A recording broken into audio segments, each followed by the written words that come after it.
Morning. आवाज आ रही है आप लोगों को मेरी? Yes sir, good morning sir. Good morning. तो हम लोगों ने कल एक क्वेश्चन देखा था, बाकी के क्वेश्चन किए हैं क्या आप लोगों ने? 3.1 के एग्जाम्पल और बाकी क्वेश्चन ट्राई करें। सेकंड क्वेश्चन में कोई प्रॉब्लम है किसी को? 3.1 का सेकंड क्वेश्चन।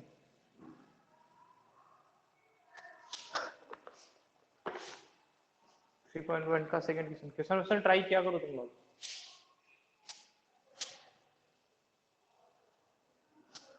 बताना है क्या 3.1 का सेकंड?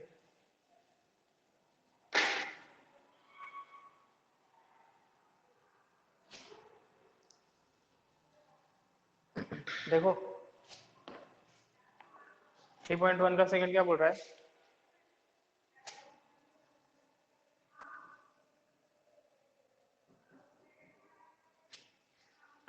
सेकंड क्वेश्चन है, the coach of a cricket team buys 3 bats and 6 balls for 3900 rupees.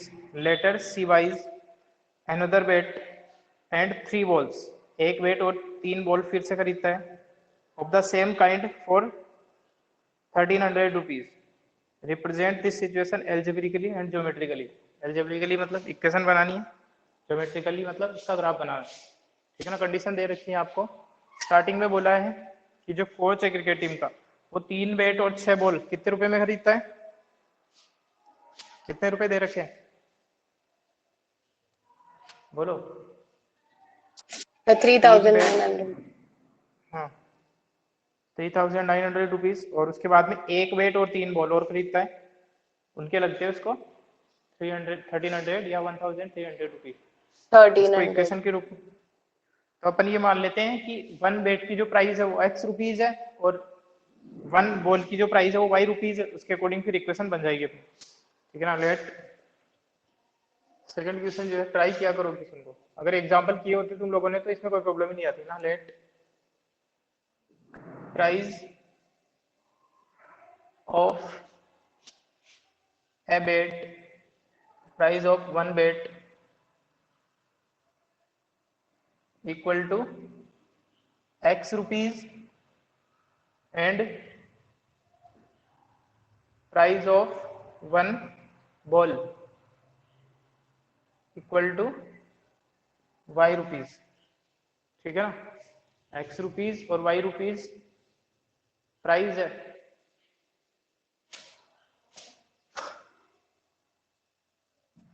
तो अब देखो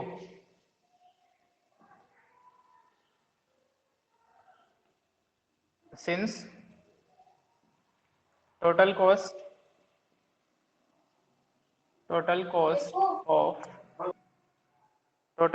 of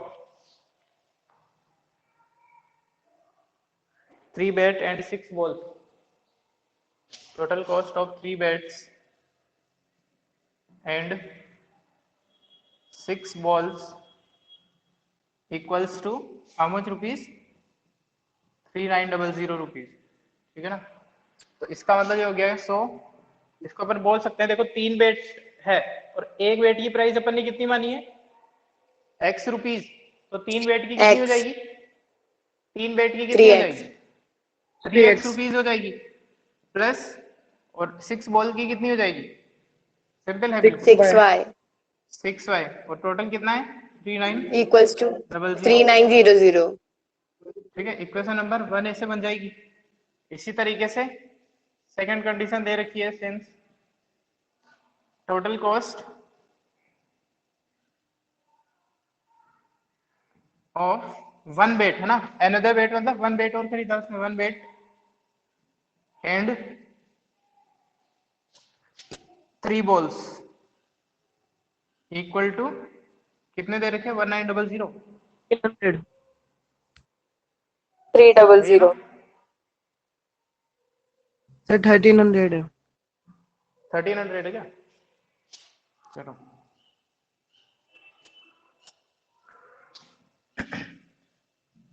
तो यहाँ पे कितना हो जाएगा? x, एक बेट का है x रुपीज, ठीक है, plus 3 into Y rupees 3y तो इक्वल हो जाएगा टोटल 1300.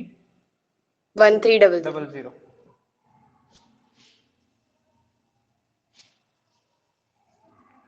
ठीक है ना.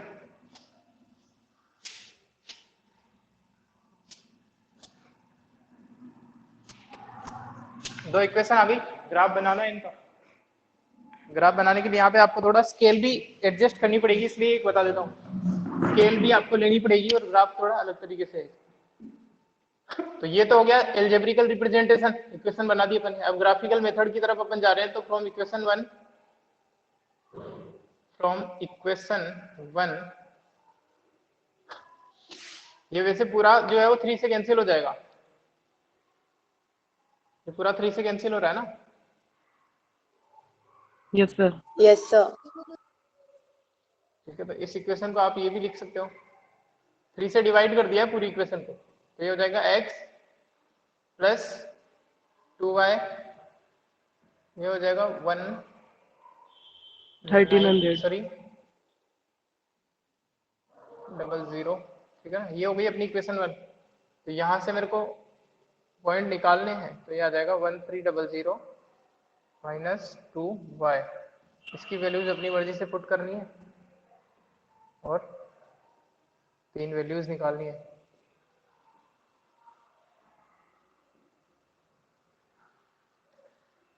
यहाँ पे तो आप कुछ भी रखो, इंटीजर ही आएगा क्योंकि सर आपने ऊपर 3 को कॉमन लिया क्या? 3 से डिवाइड कर दिया पूरी इक्वेशन में दोनों तरफ. इक्वेशन को 3 से डिवाइड करने का मतलब एलएचएस को भी 3 से डिवाइड करना पड़ेगा और आरएचएस को भी 3 से डिवाइड करना पड़ेगा. लिख लो यहाँ पे. फिर तुम बाद में क्वेश्चन पूछते हो पहले ध्यान से सुना करो. यहाँ पे अपन ने क्या किया है, डिवाइडिंग इक्वेशन 1 बाय 3 से डिवाइड कर दिया दोनों तरफ, इधर भी और इधर भी. तो ये आ जाएगा.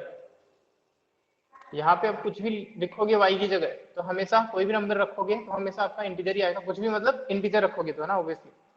नॉन इंटीजर रखोगी तब की बात नहीं कर रहा हूँ. y की जगह 0 रख दो, कुछ भी रख दो. यहाँ पे तो आपको स्केल एडजस्ट करनी पड़ेगी. 0 रखा तो x की वैल्यू कितनी आ जाएगी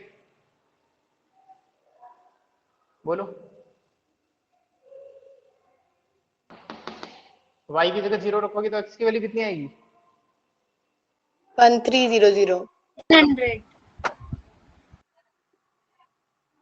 ये सब रुपीज में है ना, जितने भी नंबर इसमें चल रहे हैं वो रुपीज में है. ठीक है. और 1 रखेंगे तो 1 रखने से बेटर है. देखो होगा क्या यहाँ पे, 02. अभी बता दूंगा लास्ट में. 1 मत रखो यहाँ पे.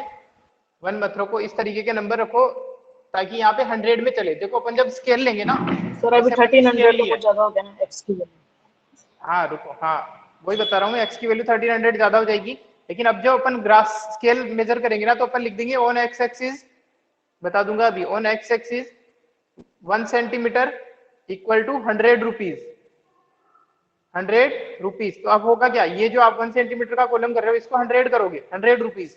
फिर आगे वाला 200 रुपीज, आगे वाला 300 रुपीज. अगर इससे भी काम नहीं चल रहा है तो 200 रुपीज ले लो यहाँ पे.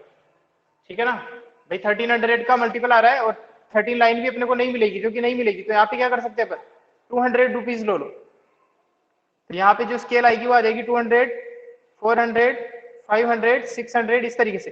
अब समझो इस बात को कि इस तरीके से तुमने 200, 400, 600, 1000, 1200 और 1400 इस तरीके की चीजें आएगी इस तरफ. अब देखो अगर तुमने यहाँ पे रख दिया होता 1, समझना बात को भाई. मैंने एक्स एक्सिस पे जो स्केल एडजस्ट करी है वो है कि 1 सेंटीमीटर का जो आपका एक बॉक्स होता है 1 सेंटीमीटर का ही होता है. एक बॉक्स को मैं जूम करके बना रहा हूँ आपके सामने. जो ग्राफ शीट में एक पूरा बॉक्स होता है ना उसको जूम करके बना रहा हूँ मैं आपके सामने.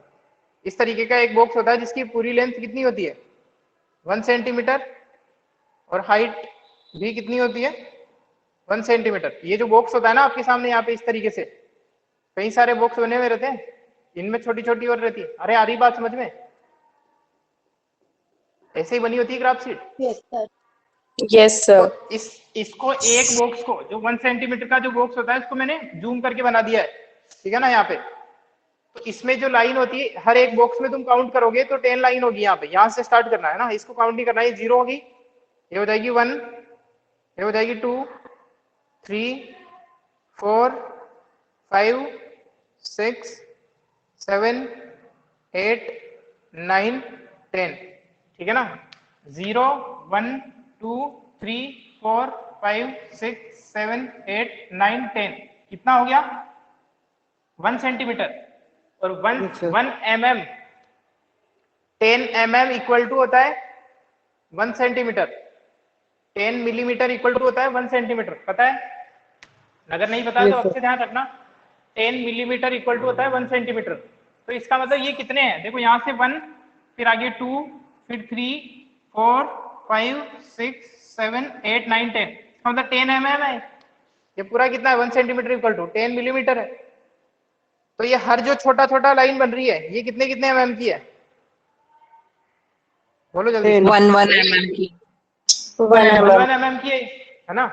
और इसी तरीके से आपकी जो बीच वाली लाइन होती है 5 mm वाली, 1, 2, 3, 4, 5, ये 5 mm वाली थोड़ी डार्क होती है, हल्की सी डार्क होती है। ये जो बॉक्स होते हैं ये तो पूरे काफी ज्यादा डार्क होते हैं, ये जो छोटी लाइन होती है वो लाइट होती है, और ये 5 mm वाली थोड़ी सी ज्यादा डार्क होती है इनके कंपेरिजन में, छोटी लाइन के कंपेरिजन। इसी तरीके से इधर भी होगा, इसी तरीके से वर्टिकल में भी सेम चीज होता है। जैसे ये भी 1 सेंटीमीटर, तो इसके भी 10 सेंटीमीटर के 10 कॉलम होते हैं इधर, 1, 2, 3, 4, 5, 6, 7, 8, 9 और ये 10। यहाँ पे भी जो 5 सेंटीमीटर वाली है उसको थोड़ा डार्क करके दिया होता है इस तरीके से। ये एक बॉक्स बनाया है मैंने, पूरी ग्राफ शीट नहीं है, ये ध्यान रखना। ये जो 1 सेंटीमीटर वाला होता है इसको जूम करके यहाँ बनाया अच्छे से समझाने के लिए। अब समझना बात को, अब तुमने यहाँ पे स्केल डिसाइड करी 200 रुपीज 1 सेंटीमीटर के लिए, ये तो पूरे का पूरा कितना है 200 है, बोलो पूरा 200 है ना, 1 centimetre equal to 200 rupees, clear है? इसी से समझना, बाकी में भी अगर स्केल लेनी पड़े तो अब एक बात बताओ मेरे को, या फिर ऐसे बोल सकता हूं कि 10 mm equal to 200 rupees, right? Yes, sir. बोलो Yes, sir. एक Yes, बात sir. बताना, 1 mm equal to how much rupees, 1 mm equal to how much rupees? 1 mm का मतलब कितने रुपए हो गए इस स्केल के according? 10 mm equal to 200 rupees है, 20. तो 1 mm 20. 20 रुपीज हो गए ना 20. भाई। 10 से 20. डिवाइड कर दो तो 20, यानी ये जो छोटा छोटा बॉक्स बन रहा है ये 20 रुपीज है, फिर ये 20 है, फिर ये 20 है, 20 20 इस तरीके से है ये, ठीक है ना। ये जो छोटा सा बॉक्स बन रहा है तुम्हारे सामने ये है 20 रुपीज का। तो अब समझना बात को कि अगर तुमने स्केल ले ली इस तरीके की और इससे छोटा होता नहीं है तुम्हारी ग्राफ शीट में, अब ऐसा थोड़ी होता है ये 1 mm है उसके भी फिर वापस से 10 भाग करे हो, ठीक है। इससे भी छोटी यूनिट जो होती है ना मिलीमीटर से, वो होती है माइक्रोमीटर, वो आप लोगों की नहीं है फिर, है ना। मिलीमीटर से भी छोटी होती है फिर माइक्रोमीटर, वो नहीं है आपके। तो अब और इससे छोटा देखा तो फिजिबल भी नहीं है नॉर्मल आईज से बनाना। ये तो इतना, ये जो बॉक्स है वो भी इतना बड़ा नहीं होता, ये तो छोटा सा बॉक्स होता है 1 सेंटीमीटर का, उसी में 10 दे रखी होती, उसमें भी ज्यादा छोटा करेगा तो हो नहीं पाएगा। तो ज्यादा से ज्यादा तुम कितने रुपए प्लॉट कर सकते हो इस ग्राफ में? 20 रुपए प्लॉट कर सकते हो, छोटा सा, Yes, sir. ज्यादा से ज्यादा अगर, ठीक है। Yes, तो इसका sir. मतलब अगर तुमने यहाँ पे 1 रख दिया होता, अगर तुमने यहाँ पे 1 रख दिया होता तो 1300 minus 2 that is equal to 1298, ये आ जाता, Yes, sir. इतने रुपीज आ जाते। अब Yes, sir. ऐसे रुपए को प्लॉट करना तो यहाँ पे फिजिबल ही नहीं है। 1298 रुपीज को तो प्लॉट करना भाई, आप तो ऐसे रुपीज प्लॉट कर सकते हो ज्यादा से ज्यादा 1220, मतलब 20 का मल्टीपल होना चाहिए लास्ट में। अगर 1200 है तो ठीक है।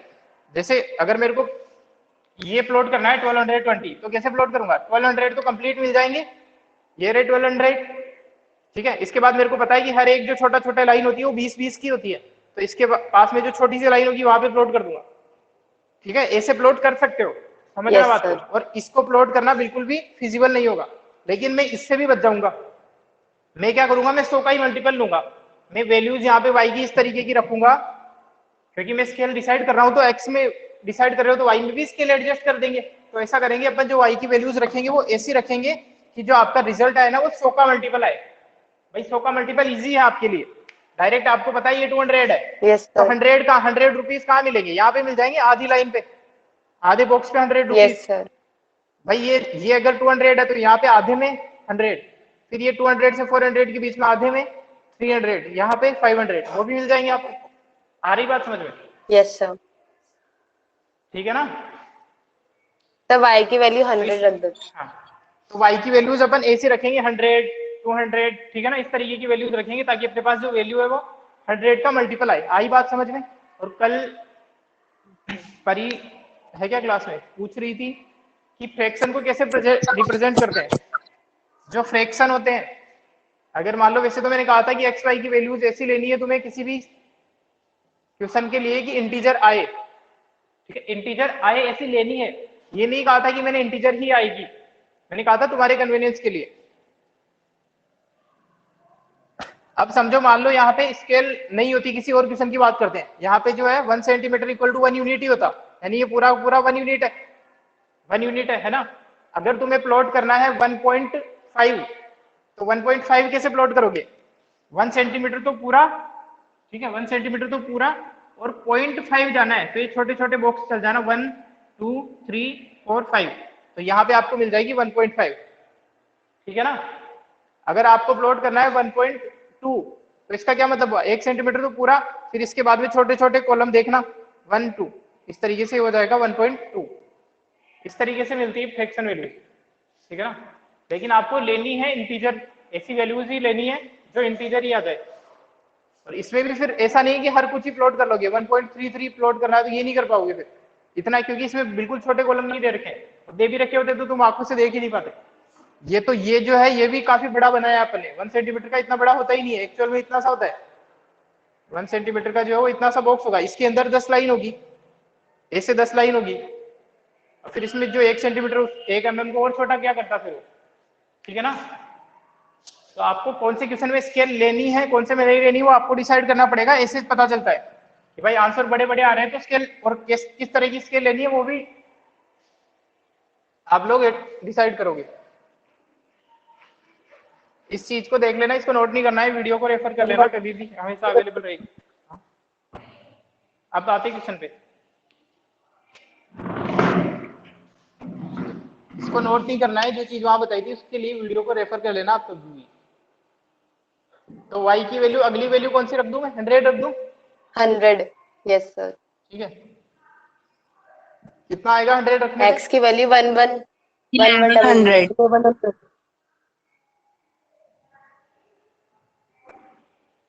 कितने आ जाएंगे सर 50 भी ठीक तो है रख ना? सकते हैं।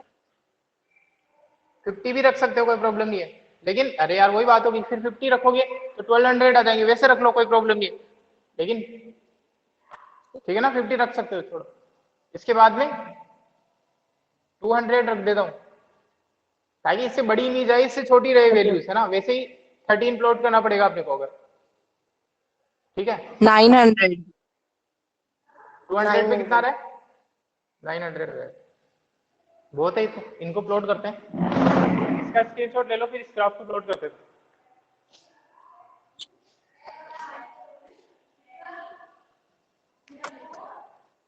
सर ले लिया। ठीक है,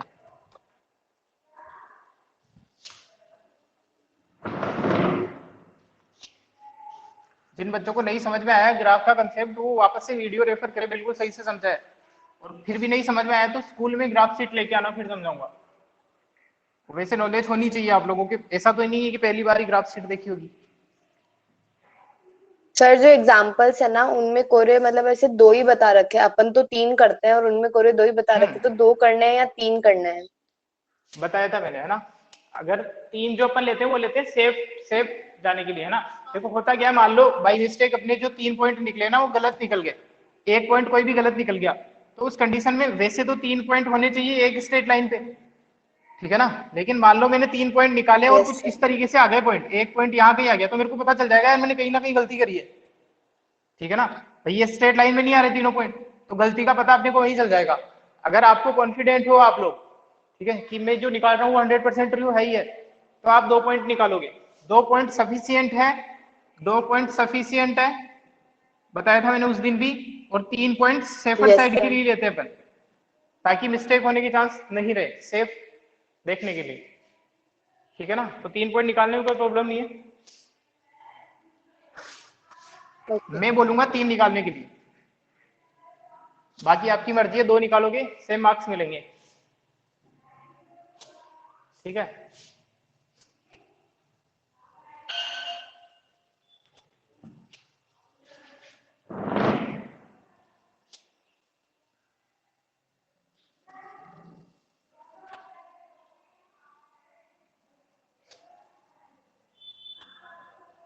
किसी के पास में ग्राफ सीट है अभी? किसी के पास में Yes, ग्राफ sir. सीट है क्या अभी? यस एक सर बार विश्वजीत एक बार काउंट करके बताना, तुम्हारे पास जो ग्राफ सीट है ना उसमें एक्स एक्सिस पे टोटल लाइन कितनी है, मतलब हॉरिजॉन्टली काउंट करना है, ये टोटल कॉलम कितने बने हुए हैं यहां से काउंट करना है, ये 0 होता है, 1 2 3 4 5 टोटल कितने हॉरिजॉन्टली, वर्टिकल नहीं पूछ रहा हूँ, हॉरिजॉन्टली कितने हैं तुम्हारे पास?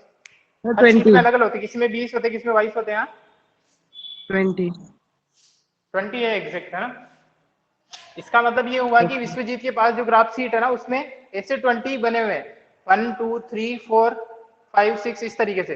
तो जब ये हाफ करेगा तो इधर कितने बचेंगे? 10 बचेंगे, इधर भी कितने बचेंगे? 10 बचेंगे। तो ये मैक्सिमम क्या कर सकता है? 10 मतलब 10x की वैल्यू 10 ले सकता है या 10 का कोई मल्टीपल ले सकता है। ठीक है ना, तो उस हिसाब से अपने को स्केल एडजस्ट करनी पड़ती है।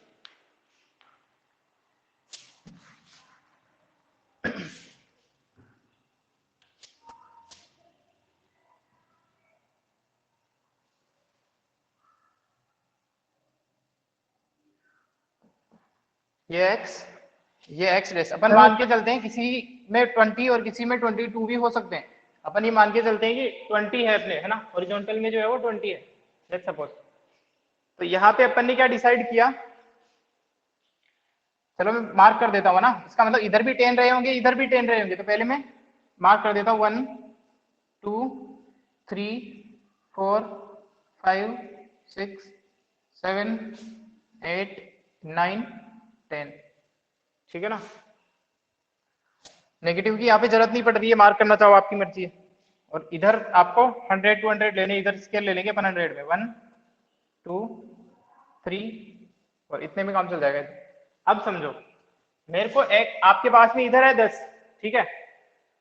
अब अगर आप स्केल लेते हो, विश्वजीत ध्यान से सुनना, यहाँ पे लिखता हूं मैं स्केल, इस ऐसे क्वेश्चन में स्केल लिखना है, इंपोर्टेंट है, वेरी वेरी इंपोर्टेंट, और स्केल के मार्क्स होंगे। ठीक है, on x axis, on x axis 1 centimetre equal to, अगर विश्वजीत ले लेता है 100 रुपीज, समझना बात को, अगर तुमने 100 रुपीज ले लिया तो यहाँ पे तुम लिखोगे 100 200, तो लास्ट में जाके जो तुम्हारा 10th है लास्ट वाला, वहां पे जाके, यहाँ है अपना 10th है ना, तुम्हारे जो लास्ट में आएगा वो कितना आ जाएगा? ज्यादा से ज्यादा 1000 आ जाएगा। आ रही बात Yes, समझ sir. में विश्वजीत? लेकिन तुम्हारे को तो चाहिए कितना? 300 1100 और 900 चाहिए, तो यहाँ पे 100 से काम नहीं चलेगा, तुम्हें क्या लेनी पड़ेगी? स्केल 200 ले लेंगे फिर। ठीक है ना, सिंपल है। Yes, sir. तो यहाँ पे अपन स्केल जो लेंगे एक्स एक्सिस पे, वो 1 सेंटीमीटर इक्वल टू, भाई ये 1 सेंटीमीटर होता है, इस 1 सेंटीमीटर को आपने कितने रुपए मान लिए? 200 रुपए, फिर ये 400, इस तरीके से चलते जाएंगे। और ऑन वाई एक्सिस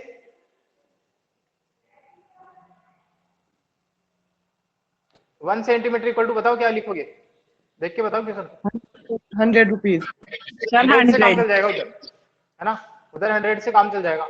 आपकी मर्जी है 50 लेना चाहते हो, आपकी मर्जी है 200 लेना चाहते हो ना, लेकिन यहाँ पे 100 से भी काम चल जाएगा। ठीक है, प्लॉट करते हैं, यहाँ पे लिख देता हूँ मैं 200 रुपये लिए, तो ये है 200, यहाँ पे आएगा 400, यहाँ पे आएगा 600 1200 1400, इतने से काम चल जाएगा।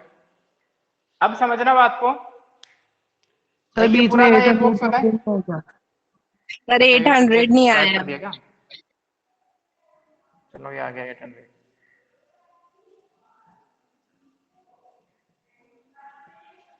हाँ क्लास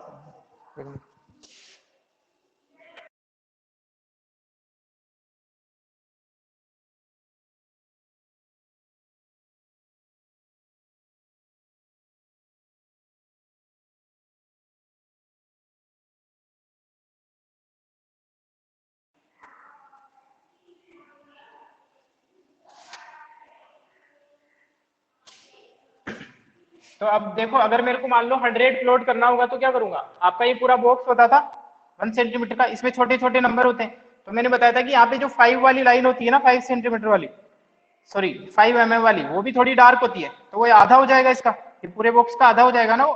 तो ये जो हाफ होता है वो कितने रुपए होते हैं, 100 रुपीज हो जाएंगे। 100 rupees. और यहाँ पे जो है वो कितना हो जाएगा, 300। इसलिए मेरे को 300 प्लॉट करना है, सॉरी 1300। तो ये 1200 और 1400 के बीच वाला ही रहेगा 1300। बोलो Yes, sir. Yes, ठीक sir. है ना भाई, मेरे को 1300 और 1100 कहाँ रहेगा, 1100 1000 और 1200 1200 के बीच में. यहाँ पे आ जाएगा 1100, ठीक है। और 900 Sir, 800,000. यहाँ पे आ जाएगा 900 रुपीज है ना। यहाँ पे जो भी चल रहा है वो सब क्या चल रहा है, इन रुपीज। और इधर भी जो चल रहा है वाई एक्सिस में, वो भी सब किस में चलेगा, रुपीज में चलेगा, इन रुपीज, ठीक है। वैसे ये लिखने की जरूरत नहीं, आपने स्केल लिख दिया था ना, तो वैसे ही बताने के लिए लिख दिया। अब इसके बाद में देखो, अब पॉइंट मिलने लगे आपको 1300, 1300 पे y कितना है, 0 है, तो यही पॉइंट रह जाएगा। और पॉइंट के कोऑर्डिनेट क्या है, 1300, 0।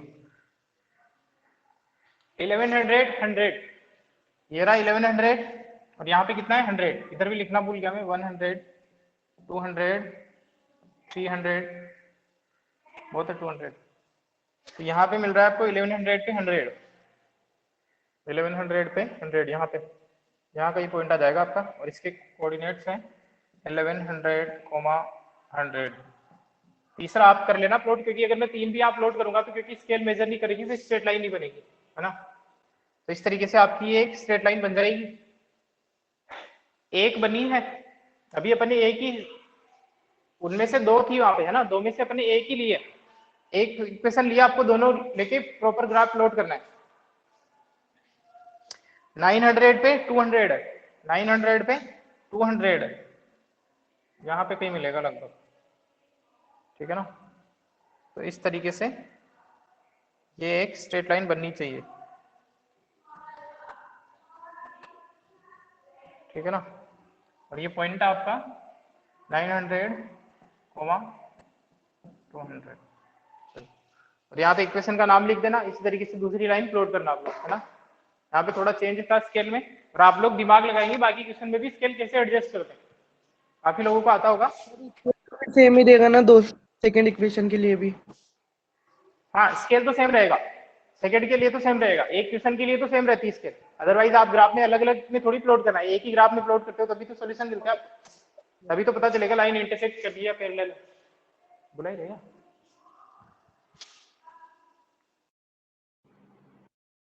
सर ये एग्जाम्पल 1 है ना, इसकी इक्वेशन नहीं आ रही बनाने में।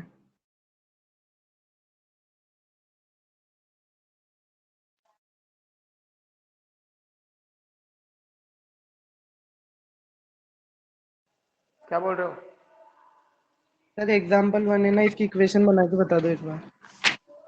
ये मैं कल बताऊंगा, Yes, मेरे को भी बनाने में आ क्लास एंड गई। करनी पड़ेगी, अभी क्लास एंड करनी पड़ेगी, मेरे को नीचे बुलाया है, ठीक है ना। सर टाइम भी हाँ, कल वाली क्लास में बताऊंगा बाकी। चलो क्लास एंड करता हूँ, Okay. इसका स्क्रीनशॉट लो जल्दी से। Thank you sir. ले लिया।